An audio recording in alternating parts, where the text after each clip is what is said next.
नमस्कार, आप देखना शुरू कर चुके हैं कैपिटल टीवी बिहार और मैं आपके साथ सरोज सिंह।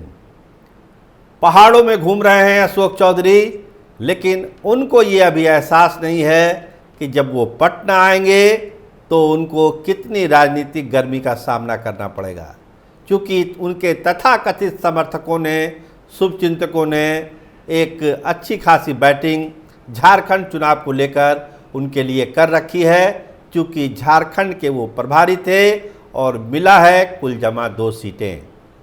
इसके अलावा प्रशांत किशोर मंथन पर मंथन, चुनाव रणनीति बनाने की बात तो छोड़िए, अभी इसी मंथन में लगे हुए हैं कि कैंडिडेट किसको दिया जाए।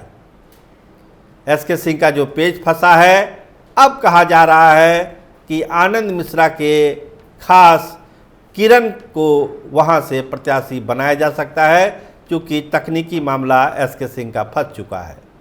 इसके अलावा जो और सीटें हैं रामगढ़ की, उसका भी ऐलान कल हो सकता है। तो स्पेशल स्टोरी में इन तमाम मुद्दों पर हम लोग डिस्कशन करेंगे।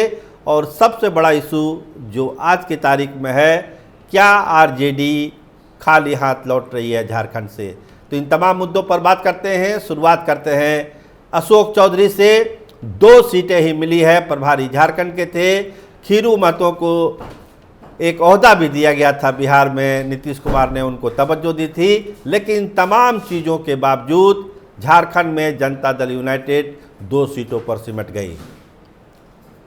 जो अशोक चौधरी प्रभारी थे, श्रवण कुमार भी थे वहाँ के लिए, लेकिन कुछ खास नहीं कर पाए। कहा यही जा रहा है कि आपने होमवर्क क्या किया, आपकी तैयारी क्या थी। अगर यही तैयारी 2 सीट की थी तो इतना फिर झाम फैलाने की ज़रूरत क्या थी। बात चल रही है, बात चल रही है, बात चल रही है, तो बात का नतीजा क्या निकला। यहाँ तक कि जब सीटों का ऐलान अनऑफिशियल कर दिया असम के मुख्यमंत्री ने, तब भी कहा जा रहा था कि बात अभी चल रही है, बात चल रही है, आप 2 सीटों को फाइनल मत मानिए। लेकिन आखिरकार 2 सीटों पर ही लॉक कर दिया गया जनता दल यूनाइटेड को। तो किसी को बलि का बकरा है, तो अशोक चौधरी के तो तथाकथित बहुत सारे शुभचिंतक बिहार में हैं, उन लोगों ने अशोक चौधरी को बलि का बकरा बनाने की पूरी तैयारी कर दी है। रिजल्ट का इंतजार हो रहा है, झारखंड चुनाव के रिजल्ट का। उसके बाद जो है ये जो अध्याय चैप्टर खुल जाएगा कि अशोक चौधरी ने झारखंड में कुछ नहीं किया, वो पूरी तरह से वहाँ फेल साबित हुए। इसको दिखलाने के लिए, समझाने के लिए एक होमवर्क हो रहा है। पूरी समझिए कि जो डाटा एंट्री है, डाटा एंट्री की जा रही है, और समय आने पर इसको आला कमान को बताया जाएगा कि अशोक चौधरी तो झारखंड में फेल हो गए। तो इंतज़ार हो रहा है अशोक चौधरी के पहाड़ों से लौटने का। तो देखिए इस मामले में आगे क्या होता है। लेकिन जनता दल यूनाइटेड को जरूर निराशा हाथ लगी है झारखंड में। 11 सीटों की उसकी मांग थी। लोग भी कह रहे थे कि झारखंड में कम से कम 6-7 सीटें तो ज़रूर मिलेगी जनता दल यूनाइटेड को, क्योंकि इस बार जो है तवज्जो दी गई थी जनता दल यूनाइटेड को बिहार यूनिट ने। और ख़ासकर नीतीश कुमार काफ़ी आशान्वित थे झारखंड को लेकर कि इस बार ज़्यादा सीटों पर चुनाव लड़ेंगे, लेकिन हो नहीं पाया। क्या कारण है, इसकी विश्लेषण तो होगा ही होगा। क्या कहीं कम्युनिकेशन गैप हुआ बीजेपी और जनता दल यूनाइटेड के बीच, आखिर पेच कहाँ फंसा, इस पर भी बात चल रही है। लेकिन सच्चाई यही है कि 2 सीटों ही मिली है। 1 सीट चिराग पासवान को दी गई है। चिराग भी नाराज़ ही हैं, लेकिन कहा जाता है कि छोटी छोटी चीज़ों के लिए कोई बड़ा फैसला कोई पार्टी नहीं लेती है। तो फिलहाल नीतीश कुमार भी शांत हैं, चिराग पासवान भी शांत हैं। चुनाव होने का इंतज़ार है। चुनाव जब होंगे, नतीजे आएंगे, उसके बाद अपना अपना बयान ये लोग ज़रूर देंगे, ऐसा लगता है। लेकिन अशोक चौधरी के लिए लगता है कि झारखंड में एक मुश्किल घड़ी आने वाली है। हालांकि कोशिश है अशोक चौधरी की कि जो 2 सीटें मिली है उन दोनों सीटों को जीता जाए, ताकि थोड़ा बहुत जो है झटका जो है कम आए। अगर दोनों सीटें नहीं जीत पाएंगे तो समझिए कि और भी छीछालेदरी हो सकती है अशोक चौधरी की। अब बात करते हैं प्रशांत किशोर की कि वो किस उलझन में है। चुनाव प्रबंधन क्या करेंगे वो तो अलग कहानी है, लेकिन टिकटों के बंटवारे को लेकर ही इतना माथापच्ची है कि कहना मुश्किल है। तरारी में जो कानूनी पेच फंसा है उसको सुलझाने की कोशिश हो रही है। किरण देवी का नाम सामने आ रहा है, कहा जा रहा है कि अशोक मिश्रा जो पूर्व IPS अधिकारी हैं, उनके पसंद हैं किरण देवी, उनको टिकट दिया जा सकता है SK सिंह की जगह पर।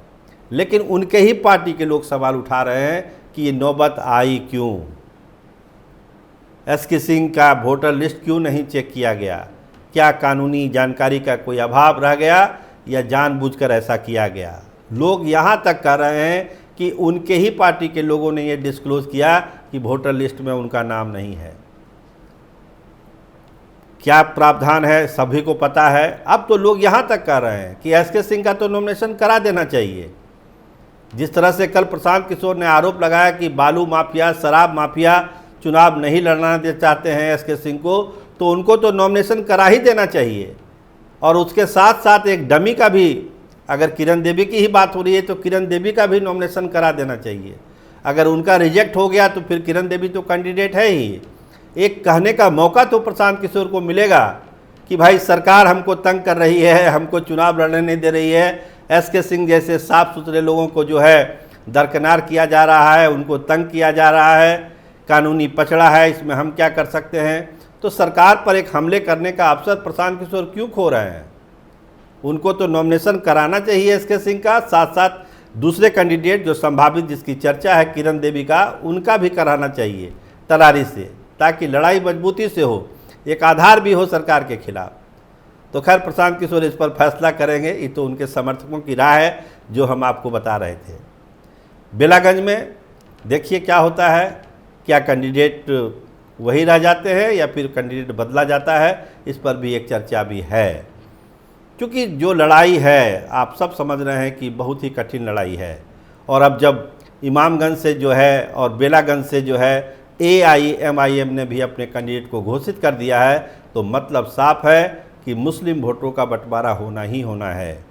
देखिए एक मुस्लिम प्रत्याशी को बेलागंज से ओवैसी की पार्टी ने उतार दिया है। 60,000 मुस्लिम वोटर है, बटेगा कहाँ कहाँ, RJD में, प्रशांत किशोर में, ओवैसी की पार्टी में, और कितना डिवीज़न होगा और कितना नुकसान पहुँचेगा तेजस्वी यादव को, इस पर चर्चा बहुत हो रही है पटना में भी और वहाँ भी।